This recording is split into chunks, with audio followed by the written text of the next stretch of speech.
दोस्तों, मैं सुनील गोदारा स्वागत करता हूं आपका एक बार फिर से कृषि विज्ञान क्लासेस यूट्यूब चैनल पर। आज मैं लेकर आया हूं हमारे जो सेकंड सेमेस्टर में एक प्यारी सी सब्जेक्ट है जिसका टाइटल है live stock and poultry management.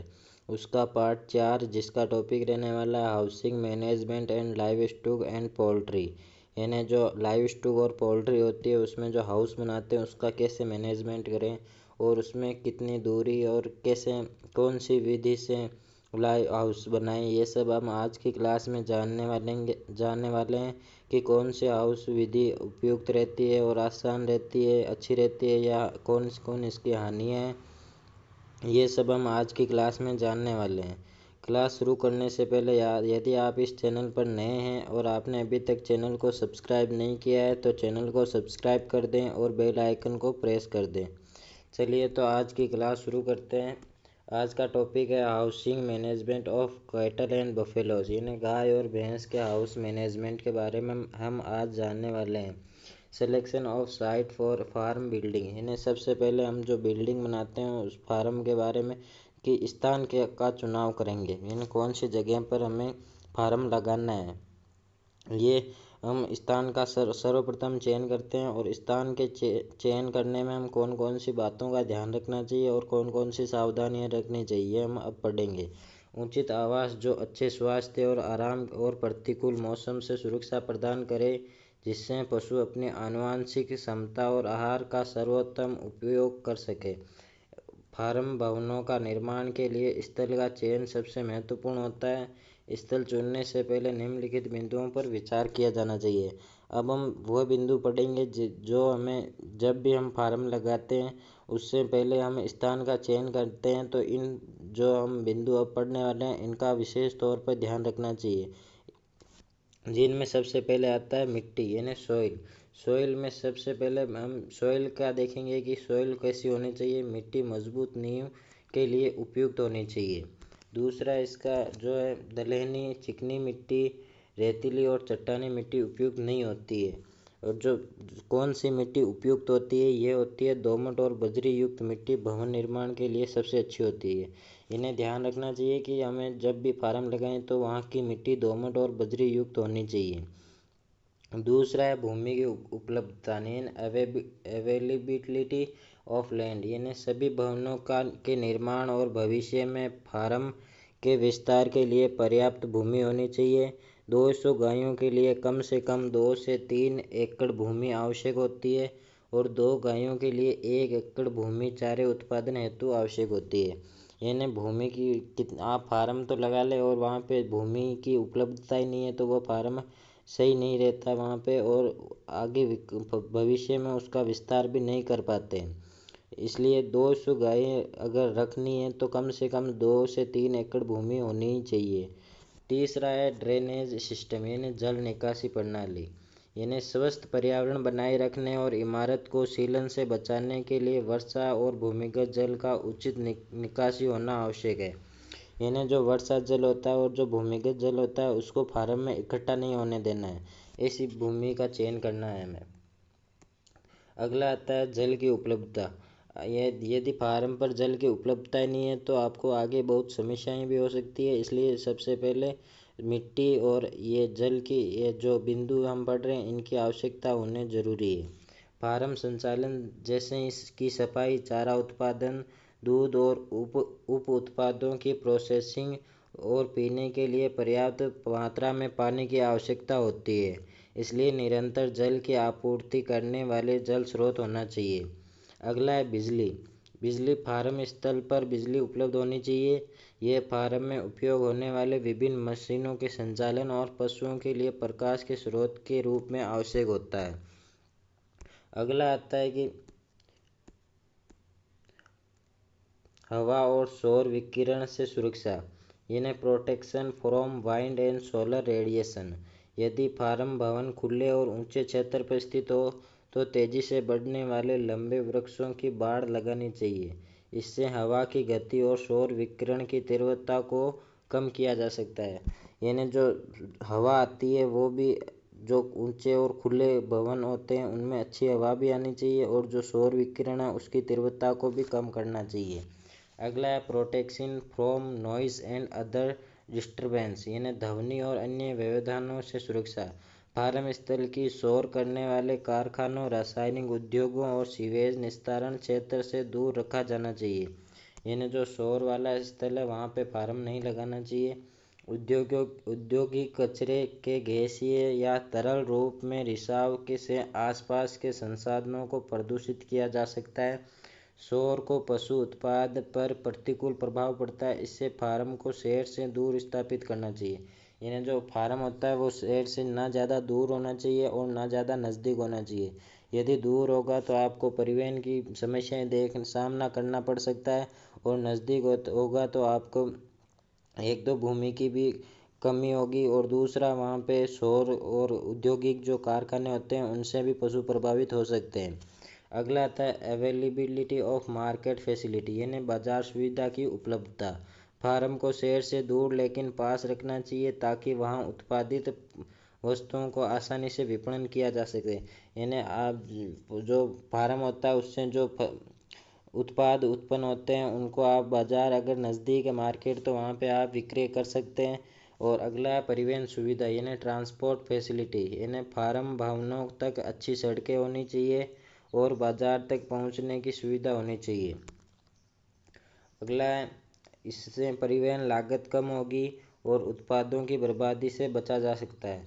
ये जो हमने पीछे जो बिंदु पढ़े हैं वह फार्म लगाने से पहले आपको वहाँ पे ये देखना चाहिए कि ये सुविधा वहाँ पे उपलब्ध है या नहीं है। यदि ये सुविधा उपलब्ध नहीं है तो आपको आगे भविष्य में इन समस्याओं का सामना करना पड़ सकता है, और आपके जो फार्म है वो प्रभावित हो सकता है, वहाँ पे जो पशु रहते हैं वो प्रभावित हो सकते हैं। अब हम पढ़ेंगे factors to be considered while designing a livestock and farm, यानी विभिन्न प्रकार के पशुधन इकाइयाँ जैसे डेयरी, सुअर पालन, भेड़ और बकरी पालन के लिए भिन्न भवन डिजाइन की आवश्यकता होती है। यानी कुछ जैसे सुअर और भेड़ बकरी ये छोटे होते हैं साइज में भी, और जो डेयरी वाले जैसे गाय भैंस है ये शरीर में भी बड़े होते हैं, इसलिए इनका जो भवन की डिज़ाइन है वह अलग अलग होती है। आवश्यकता के अनुसार इनकी डिज़ाइन की भवन की डिज़ाइन होती है, इसलिए डिज़ाइन की विशेष इकाइयों की आवश्यकता को ध्यान में रखते हुए तैयार करना चाहिए। यानी जो भवन होता है वो आप किसके फार्म लगाने वाले हो, जैसे सुअर पालन है, भेड़ बकरी, जिस पशु का फार्म लगा रहे हैं उस हिसाब से आपको जो फार्म की डिज़ाइन होती है भवन की वो तैयार करनी चाहिए। प्रत्येक इकाई उत्पादन और प्रबंधन में विभिन्न प्रणालियों को अपना सकती है, इससे डिज़ाइन प्रभावित हो सकता है। निम्नलिखित कारकों को पशुधन फार्म डिज़ाइन करते समय ध्यान में रखा जाना चाहिए। यानी कुछ डिज़ाइन हैं जो हम जो फार्म तैयार करते हैं उस समय हमें ध्यान में रखनी चाहिए। इनमें पहली है इकाइयों के लिए डिज़ाइन, इन्हें डिज़ाइनिंग फॉर यूनिट, कार्यशील इकाई के लिए आवास का डिज़ाइन करना वांछनीय होता है। इससे छोटे समूह की आवश्यकताओं को अध्ययन का अवसर मिलता है, जैसे कि फर्श स्थान, आहार स्थान और विभिन्न प्रकार के पशुओं के लिए आवश्यक स्थान। यानी पहला तो हमें इकाई के लिए डिज़ाइन बनानी है, दूसरा हमें संरचनात्मक यानी स्ट्रक्चरल फॉर्म, यानी भवन का आकार और डिज़ाइन सभी प्रकार के पशुधन की आवश्यकताओं को पूरा करे। भवनों की उपस्थिति में समानता बनाए रखनी चाहिए, और भवन में रखे जाने वाले पशुओं की संख्या आवश्यक भवनों की संख्या तय करनी चाहिए। यानी आप जो फार्म है भवन बना रहे हैं वो तो आप बना रहे हैं 20 गायों के लिए, और आप फिर वहाँ पे 30 गायें ले आएंगे तो गायें आसानी से वहाँ पे नहीं रह पाएगी, और गायों का जीवन प्रभावित हो सकता है। इससे आपको ना तो अच्छा उत्पादन मिलेगा और ना ही गायें वहाँ पे सही रह पाएगी, ढंग से आप फार्म नहीं कर पाएंगे। इसलिए जितने भवन बनाए उसी हिसाब से वहाँ पे पशुधन भी रखना चाहिए। अगला है लचीलापन हेतु डिज़ाइन, यानी पशु भवन को बदलते उद्यमों की आवश्यकता को पूरा करने के लिए डिज़ाइन किया जाना चाहिए। इससे भवनों की उपयोगिता बढ़ती है, और बिना स्तंभों वाले विशाल भवनों को कुछ संशोधनों के साथ विभिन्न उद्देश्यों के लिए उपयोग किया जा सकता है। उदाहरण बड़ी डेयरी भवनों को कुछ संशोधनों के साथ सुअर और भेड़ बकरी पालन के लिए उपयोग किया जा सकता है। यानी जो बड़ी डेयरी है वहाँ पे वो डेयरी अगर बंद करके आप यदि वहाँ पे सुअर और भेड़ बकरी पालन भी करना चाहें तो भी आप उसे कुछ जो भवन है उसमें कुछ संशोधन करके वहाँ पे ये फार्म भी लगा सकते हैं। अगला है छत का आकार, यानी शेप ऑफ द रूफ, यानी इसे स्थानीय जलवायु परिस्थितियों के अनुसार डिजाइन किया जाना चाहिए। यानी आप जिस क्षेत्र में रहते हैं उस क्षेत्र के हिसाब से इसे डिजाइन किया जाता है। जैसे शेप ऑफ द रूफ यानी छत का आकार, इसे स्थानीय जलवायु परिस्थितियों के ये वापस आए गर्म जलवायु के लिए गेबल छत वेंटिलेटर के साथ आवश्यक होती है। छोटे चौड़ाई वाले भवनों के लिए मॉनिटर छत उपयुक्त होती है। यानी ये छत के प्रकार हैं, जो गर्म जलवायु होती है उसमें गेबल छत वेंटिलेटर के साथ आवश्यक होती है, और जो छोटे चौड़ाई वाले भवनों में मॉनिटर छत उपयुक्त होती है। अगला है भवनों की मानक चौड़ाई, यानी एकल पंक्ति गाय शेड, जो एक ही पंक्ति में यदि हम गाय शेड बनाना चाहते हैं तो उसकी लंबाई 3.80 से 4.25 मीटर होनी चाहिए। और जो दोहरी पंक्ति वाली यानी दो पंक्तियों में गायों को बांधते हैं या वो शेड लगाते हैं तो उसमें 7.90 से 8.70 मीटर लंबाई होनी चाहिए। अगला है कि भवन की मानक ऊंचाई, यानी भवन की मानक ऊंचाई छत की सामग्री और कृषि जलवायु परिस्थितियों के अनुसार भिन्न हो सकती है। यानी जो जलवायु होती है उस हिसाब से क्षेत्र जो भवन होता है उसकी ऊंचाई रखनी चाहिए। और जो भवन की लंबाई है, भवन की लंबाई कैसी भी हो सकती है। ये भवन में रखे जाने वाले पशुओं की संख्या पर निर्भर करती है। यानी जो भवन की लंबाई होती है वो आप वहाँ पे उस फार्म में आप पे निर्भर करता है कि आप उस भवन फार्म में कितने पशु रखना चाहते हैं, उस हिसाब से भवन की लंबाई होती है। अगला है कुल पशु संख्या के आधार पर भवन की लंबाई निर्धारित की जा सकती है। यानी जितने पशुओं की संख्या होगी उस हिसाब से भवन की लंबाई का निर्धारण करते हैं। एकल पंक्ति प्रणाली में 15 से 20 पशु रखे जा सकते हैं और दोहरी में 20 से 50 पशु रखे जा सकते हैं। 50 से अधिक पशु के लिए अलग से शेड प्रदान किया जाना चाहिए। यानी जो एकल पंक्ति होती है उसमें तो आप 15 से 20 पशु रख सकते हैं और दोहरी में 20 से 50। यदि पशु 50 से ज़्यादा है तो उसे अलग से शेड बनाना चाहिए। अब हम पढ़ेंगे housing of cattle and buffalo. यानी भारत में डेयरी पशुओं को आश्रय के डिजाइन में बहुत विविधता पाई जाती है, क्योंकि भारत में जो अलग अलग क्षेत्र में जलवायु की विविधता भी बहुत पाई जाती है, इसलिए जो डिज़ाइन होता है भवन का उसमें भी विविधता होती है। पारंपरिक पशु आश्रय किसानों की आवश्यकता, संसाधनों और उनकी कुशलता पर आधारित है। और जो भवन डिजाइन है वह निर्माण सामग्री डेयरी आश्रय के अंदर थर्मल आराम को काफ़ी प्रभावित करता है। प्रभावी ढंग से डिजाइन किए गए शेड गर्मी के तनाव को कम करने में मदद कर सकते हैं, जिससे चारे का सेवन, दूध उत्पादन और प्रजनन क्षमता बढ़ती है। यदि जो फार्म की डिज़ाइन वह अच्छी है तो जो पशु है वो गर्मी में जो तनाव होता है गर्मी का वो उससे में मदद कम करने में मदद मिलती है, जिससे फ़ायदा ये होगा कि पशु चारे का सेवन अच्छा करेगा, जिससे दूध उत्पादन भी अच्छा होगा और जो पशु की प्रजनन क्षमता है वो भी बढ़ती है। अगला है कि प्रभावी ढंग से डिज़ाइन किए गए शेड गर्मी के तनाव को कम करने में मदद करते हैं, जिससे चारे का सेवन, दूध उत्पादन और प्रजनन क्षमता बढ़ती है। भारत में भिन्न भिन्न जलवायु और भौगोलिक और आर्थिक परिस्थितियां को देखते हुए पूरे देश के लिए डेयरी पशुओं के लिए एक आदर्श भवन डिजाइन करना असंभव है।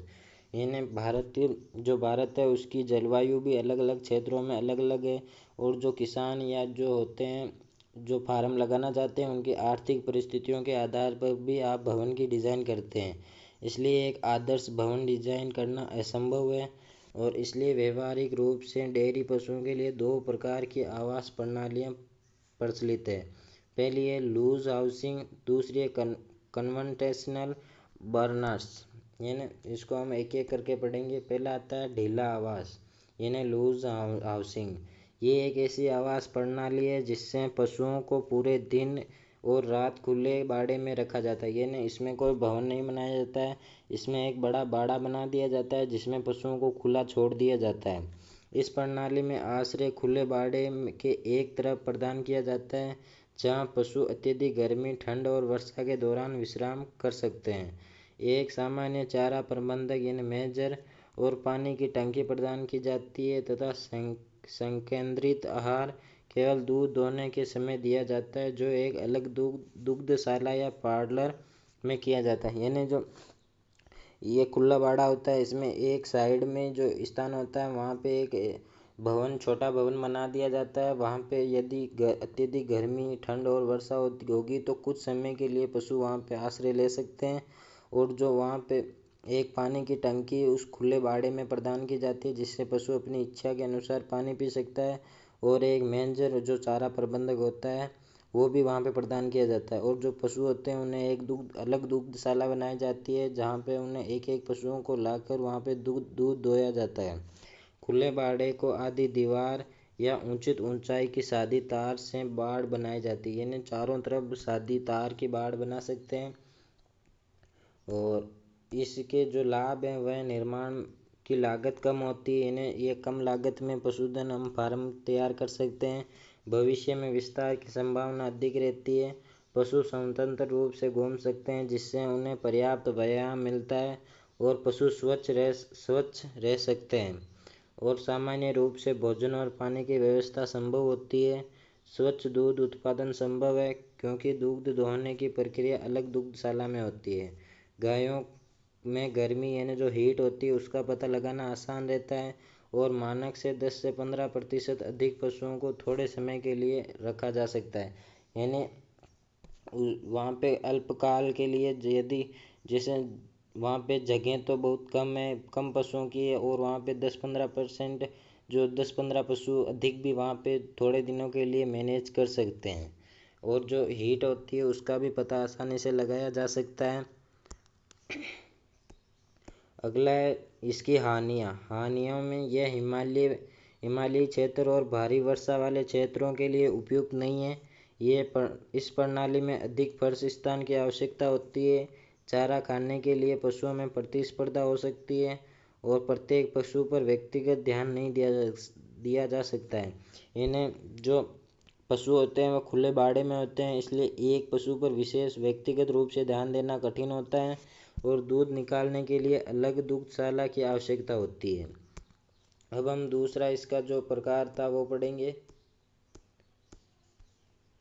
कि पारंपरिक या स्टेचियन खलियान, यानी जो इस आवास प्रणाली में पशुओं को एक प्लेटफॉर्म पर एक साथ रखा जाता है। इनकी गर्दन पर स्टेचियन, जिसे हम सामान्य भाषा में कहें तो वो सांकड़ होती है, उससे या गर्दन की जो जंजीर होती है उससे सुरक्षित या बांधा जाता है। और पशुओं को एक खलियान से चारा खिलाया जाता है और वहीं पर दूध निकाला जाता है, यानी जो जहाँ पे पशुओं को बांधा जाता है जिस खलियान में, वहीं पे दूध निकाला जाता है और वहीं पे जो चारा खिलाया जाता है और वहीं पे पानी पिलाया जाता है। ये खलियान पूरी तरह से छत से ढके होते हैं और दीवारों और खिड़कियों या उपयुक्त स्थानों पर स्थित वेंटिलेटर के साथ बंद होते हैं, ताकि अधिक वेंटिलेशन और रोशनी मिल सके। अगला है कि यह प्रणाली शीतोष्ण और भारी वर्षा वाले क्षेत्रों के लिए उपयुक्त है, यानी जहाँ पे भारी वर्षा होती है और जो शीतोष्ण जलवायु वाले क्षेत्र है वहाँ पे ये विधि उपयुक्त है। और उष्णकटिबंधीय क्षेत्रों में भी यह प्रणाली थोड़े से संशोधन के साथ अपनाई जा सकती है। अब हम देखेंगे कि इसके क्या क्या लाभ होते हैं। पशु और देखभाल करने वाले व्यक्ति कठोर मौसम में कम प्रभावित होते हैं, यानी यदि ज़्यादा वर्षा हो रही है वहाँ पे भी जो देखभाल करने वाले लोग होते हैं वह ज़्यादा प्रभावित नहीं होते हैं। और पशुओं को साफ सुथरा रखा जा सकता है, रोगों का बेहतर नियंत्रण कर सकते हैं संभव है, और प्रत्येक पशु की व्यक्तिगत देखभाल की जा सकती है। अलग दूध दोहने के खलियान की आवश्यकता नहीं होती है, इन्हें वहीं पे दूध दोहना, वहीं पे खाना चारा डालना, वही इसी स्थान पर किया जा सकता है। लेकिन इसकी कुछ हानियाँ भी है, जो है निर्माण की लागत अधिक होती है, भविष्य में विस्तार करना कठिन होता है और गर्म और आर्द्र जलवायु के लिए उपयुक्त नहीं है। अब हम पढ़ने वाले डेयरी फार्म के लिए आवश्यक विभिन्न भवन इकाइयाँ। डेयरी पशु शेड में निम्नलिखित भाग होने चाहिए। वे भाग ये हैं कि उनमें पहला भाग है खिलाने का मार्ग, यानी फीडिंग पैसेज। मैनेजर यानी मेजर या चारा पात्र जिसे ठाण कहते हैं। और जो खड़े होने की जगह यानी स्टैंडिंग स्पेस, यानी जो पशु होते हैं उसके खड़े होने की जगह। और नाली या जल निकास का मार्ग, यानी जो मल मूत्र होता है उसके जो निकास की जो मार्ग होता है, नाली होती है, वह भी होनी चाहिए। और दूध दोहने का मार्ग यानी मिल्किंग पैसेज। और अगला है भवन की मुख्य भवन इकाइयाँ, इन्हें दूध दोहने का खलियान या पार्लर, ब्याने वाले गायों का शेड या ब्याने का बाड़ा अलग से होना चाहिए। और बछड़ों का, जो बछड़े होते हैं उनका बाड़ा अलग से होना चाहिए। युवा पशुओं का शेड अलग से होना चाहिए और सूखा पशु शेड होना चाहिए। और जो बुल शेड होता है वह भी अलग से होना चाहिए। और अलगाव यानी आइसोलेशन शेड, और जो क्वारंटाइन शेड होता है वह भी अलग से, संग्रहण शेड भी अलग से होना चाहिए। ये सब हम आगे विस्तार से पढ़ेंगे आज की क्लास में। और अब हम पढ़ेंगे सहायक भवन इकाइयाँ, यानी जो भंडार कक्ष होता है यानी स्टोर रूम, और जो दूध कक्ष होता है यानी मिल्क रूम, ये भी होने चाहिए। और घास या भूसे का शेड, और डेयरी गाय भवन में दो पंक्तियों में इसे बांधा जा सकता है, जैसा कि हमने पीछे भी पढ़ा था कि सिंगल रो सिस्टम, एकल पंक्ति प्रणाली, और इसमें 12 से 16 पशुओं को रखा जा सकता है। और जो डबल रो सिस्टम होता है, पंक्ति प्रणाली, इसमें पशुओं की संख्या 16 से अधिक हो तो डबल रो सिस्टम उपयुक्त होता है। अगला है कि इस प्रणाली में रखा जाता है और 50 पशुओं तक को एक ही शेड में रखा जाता है, यानी द्विपंक्ति प्रणाली में 50 पशुओं तक जो पशुओं की संख्या होती है तब तक एक ही शेड में पशुओं को रखा जाता है। और दो शेडों के बीच की दूरी 30 फीट या इमारत की ऊंचाई को दुगुने से अधिक होनी चाहिए। यानी जो एक शेड में 50 पशु रखे जाते हैं और जब दूसरा शेड बनाते हैं तो उनके बीच की दूरी जो होती है वह 30 फीट होनी चाहिए और इमारत की ऊंचाई दुगुने से अधिक होनी चाहिए। और जो द्विपंक्ति प्रणाली यानी डबल रो सिस्टम है वह भी दो प्रकार की होती है, जिसमें एक होते हैं टेल टू टेल या फेस आउट मेथड, यानी पूंछ से पूंछ प्रणाली। इसमें जो पशु की सफाई और दुग्ध दोहना आसान होता है, दुग्ध दोहने की निगरानी सरल होती है और रोगों के एक पशु से दूसरे पशु में फैलने की संभावना कम होती है। यानी यहाँ पे ये दो पंक्तियाँ होगी जहाँ पे दोनों, इधर भी गाय बंधी हुई है और इधर भी गाय बंधी हुई है, जिसमें इधर गाय की पूंछ है और इधर गाय की पूंछ है और इधर मुंह है और इधर मुंह है। इन्हें पूंछ टेल टू टेल और पूंछ से पूंछ प्रणाली ये होती है। इसमें रोगों के एक पशु से दूसरे पशु में फैलने की संभावना कम होती है और पशुओं को बाहर से अधिक ताज़ी हवा मिलती है, यानी इधर से ताज़ी हवा आती है। अगला है कि हेड टू हेड यानी फेस इन मेथड, सिर से सिर प्रणाली, यानी पशुओं को शेड में लाना आसान होता है, पशुओं को चारा खिलाना आसान होता है और जो मूत्र की जो नाली होती है यानी गटर में सीधी धूप पड़ने से अधिक कीटाणुनाशन होता है और पशुओं को आगंतुकों द्वारा बेहतर तरीके से देखा जा सकता है। और इसके कुछ नुकसान हैं, जैसे दूध दोहने की निगरानी कठिन और रोगों के फैलने की अधिक संभावना होती है। अगला अब हम पढ़ेंगे डेयरी फार्म भवन और उनके कार्य, यानी दूध दोहने को खलियान, यानी मिल्किंग बार्न और पार्लोर। ये एक पूरी तरह से ढका हुआ खलियान होता है जहाँ दुग्ध उत्पादक पशुओं का दूध निकाला जाता है। इस फार्म में केंद्र में स्थित किया जाता है ताकि अन्य भवन इसके चारों ओर व्यवस्थित किए जा सकें।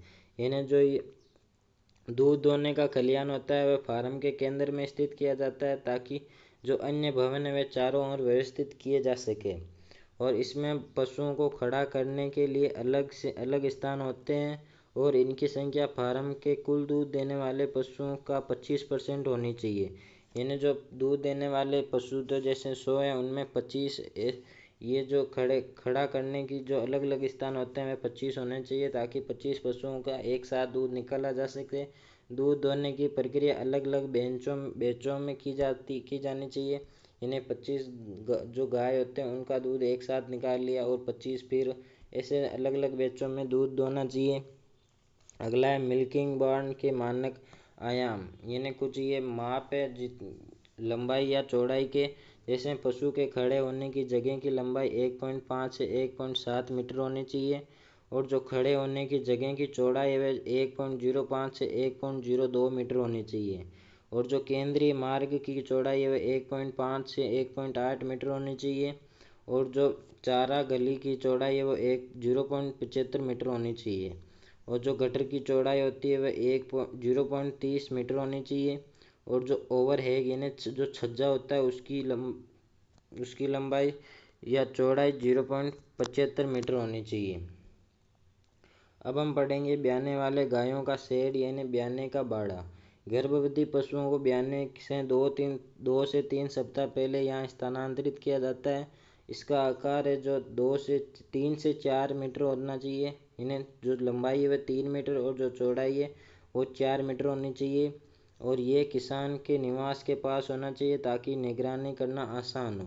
और आवश्यक संख्या यानी फार्म में कुल प्रजनन योग्य मादाओं पशुओं का 10%। यानी यदि फार्म में 100 पशु हैं तो उनमें 10 पशु उस जो ये बाड़ा है ब्याने का शेड है उसमें आ जाए, इतना बड़ा वो होना चाहिए।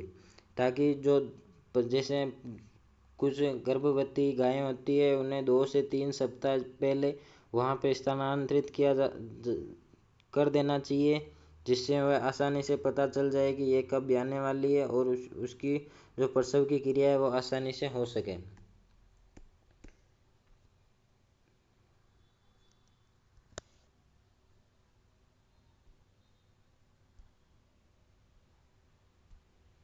अगला है बछड़ा बाड़ा, यानी जो छोटे बच्चों का अलग से होना चाहिए बाड़ा। ये नवजात बछड़ों के लिए अलग से स्थान होता है। इसे दूध दोहने के खलिहान के किनारे या अंत में स्थित किया जा सकता है ताकि बछड़ों को आसानी से उनकी माताओं तक ले जाया जा सके। यदि फार्म में अधिक संख्या में बछड़े हो तो अलग से एक बछड़ा शेड बनाना चाहिए। अगला है युवा पशुओं का शेड, यानी यहाँ युवा बछिया यानी हाइपर के लिए अलग से बनाया जाता है। 6 महीने से लेकर प्रजनन आयु तक की बच्चियों को अलग रखा जाता है। यदि बड़ी संख्या में युवा पशु हों तो उन्हें उम्र के आधार पर अलग अलग समूह में रखा जाता है। एक है ये सूखा पशु शेड, इन्हें बड़े फार्मों में दूध देने वाली गायों और सूखी गायों जो अभी दूध नहीं दे रही है और जो ब्याने वाली है गायों को अलग रखा जाता है। छायांकित क्षेत्र में फर्श सीमेंट कंक्रीट का होना चाहिए। यानी जो छाया वाला क्षेत्र उसमें जो फर्श होता है वह सीमेंट या कंक्रीट का होना चाहिए। छोटे फार्मों में सूखी और दूध देने वाली गायों को एक साथ रखा जाता है। फार्म में कुल पशुओं का 1/3 हिस्सा सूखा और गर्भवती अवस्थाओं का होता है। यानी जो सूखी गायें जो दूध नहीं दे रही है और जो दूध देने वाली गायें होती हैं उन्हें बड़े फार्मों में तो अलग अलग रखा जाता है और जो छोटे फार्म होते हैं उन्हें एक साथ ही रखा जाता है, क्योंकि उन्हें अलग अलग रखने जितने शेड नहीं होते हैं और जगह भी नहीं होती है। अगला है बुल शेड, यानी जो सांड होता है उसका एक अलग से शेड बनाया जाता है। यहाँ सांडों को अलग रखने के लिए बनाया जाता है। इस फार्म के एक छोर पर स्थित किया जाना चाहिए। प्रत्येक सांड के लिए एक शेड होना चाहिए, यानी हर सांड के लिए अलग अलग शेड होना चाहिए। यदि प्राकृतिक गर्भाधान प्रणाली अपनाई जाती है तो हर 50 प्रजनन योग्य मादा पशुओं के लिए एक बुल यानी सांड आवश्यक होता है। और कृत्रिम गर्भाधान यानी आर्टिफिशियल इंसेमिनेशन की सुविधा उपलब्ध होने पर सांड पालने की आवश्यकता नहीं होती है। जो बुल शेड होता है उसमें जो कवर एरिया होता है उसकी लंबाई होती है 3 मीटर और जो चौड़ाई होती है वह 4 मीटर होनी चाहिए। और जो ओपन पेडॉग होता है उसको 120 मीटर स्क्वायर होनी चाहिए। अगला है अलगांव शेड, यानी जो आइसोलेशन शेड होता है। बीमार पशुओं को स्वस्थ पशुओं से अलग रखने के लिए ये शेड फार्म के कोने में स्थित किया जाता है। इसमें बीमारियों का प्रसार को रोका जा सकता है।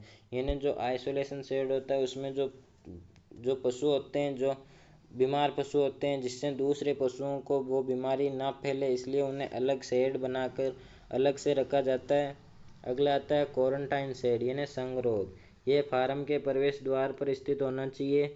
नए खरीदे गए पशुओं को 30 से 40 दिनों तक इस शेड में रखा जाता है ताकि किसी भी बीमारी की पहचान की जा सके।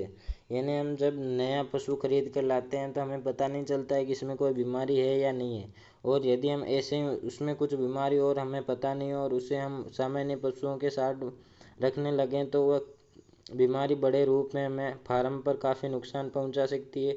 इसलिए 30 से 40 दिनों तक उस पशु को अलग शेड बनाकर उसमें रखना चाहिए, जिसे क्वारंटाइन शेड कहते हैं। अगला है कि बछड़ों के लिए आवास व्यवस्था, यानी जो छोटे बछड़े होते हैं उनके लिए आवास व्यवस्था अलग से होनी चाहिए। बछड़ों की आवास की योजना और डिजाइन का मुख्य उद्देश्य पशु चिकित्सा की आवश्यकता को कम करना, मृत्यु दर को घटाना और स्वस्थ बछड़ों के उत्पादन को बढ़ावा देना है। बछड़ों के आवास को बछड़े और पशुपालक दोनों के लिए अनुकूल वातावरण प्रदान करना चाहिए। जो बछड़ा शेड की मूलभूत आवश्यकताएं वह सूखी बिछावन यानी ड्राई बेडिंग, यानी जो बछड़ों के बैठने का जो स्थान है वह सूखा होना चाहिए। गर्मी के नुकसान को कम करने और फर्श की से नमी के प्रभाव को रोकने के लिए सूखी बिछावन आवश्यक है। और जो भूसे के न्यूनतम उपयोग के साथ सूखे बिस्तर की उपलब्धता सुनिश्चित की जानी चाहिए। दूसरा है संतोषजनक वेंटिलेशन, यानी अमोनिया या हाइड्रोजन सल्फाइड, कार्बन डाइऑक्साइड और मीथेन जैसी हानिकारक गैसों को हटाने के लिए उचित वेंटिलेशन आवश्यक होता है। और नमी को हटाने के लिए उचित जल निकासी और वेंटिलेशन प्रणाली होनी चाहिए। यह हम बछड़ों की जो मूलभूत आवश्यकताएं होती है उनके शेड के लिए वह हम पढ़ रहे हैं। पर्याप्त वायु स्थान होना चाहिए। प्रत्येक बछड़े के लिए विशिष्ट न्यूनतम घन वायु क्षमता यानी क्यूबिक एयर कैपेसिटी प्रदान की जानी चाहिए, जिससे संक्रमण फैलने का जोखिम कम हो। और जो ऊंचाई और स्थान होता है, शेड की ऊंचाई और स्थान ऐसा होना चाहिए कि हवा बछड़ों के स्तर से ऊपर प्रवेश करे, जिससे सर्दियों में ठंडी हवा का सीधा प्रभाव बछड़ों पर न पड़े। ऑल इन आउट प्रणाली, इस प्रणाली में यदि ऑल इन आउट प्रणाली अपनाई जाती है तो प्रत्येक बैच के बीच उचित सफाई और कीटाणु शोधन आवश्यक है। और प्रत्येक बैच के बीच कम से कम 3 सप्ताह का अंतराल होना चाहिए, यानी जो एज होती है वह 3 सप्ताह का अंतराल होना चाहिए। लास्ट है बछड़ों के समूह का उचित निर्धारण, यानी प्रॉपर ग्रुपिंग ऑफ काल्व्स, यानी एक पशु समूह में बछड़ों की आयु सीमा कम से कम होनी चाहिए। समरूप पृष्ठभूमि वाले बछड़ों को एक साथ समूहबद्ध किया जाना चाहिए। यह आज का हमारा जो टॉपिक था house management in poultry and live stock, जिसमें हमने लाइव स्टॉक के हाउस मैनेजमेंट के बारे में आज जाना है। और अगली क्लास में हम पोल्ट्री मैनेजमेंट के बारे में भी जानेंगे। तब तक आप इस क्लास के नोट्स बनाकर अच्छे से याद भी कर लें। और आपने अभी तक चैनल को सब्सक्राइब नहीं किया है तो चैनल को सब्सक्राइब कर दें। धन्यवाद। जय जवान जय किसान।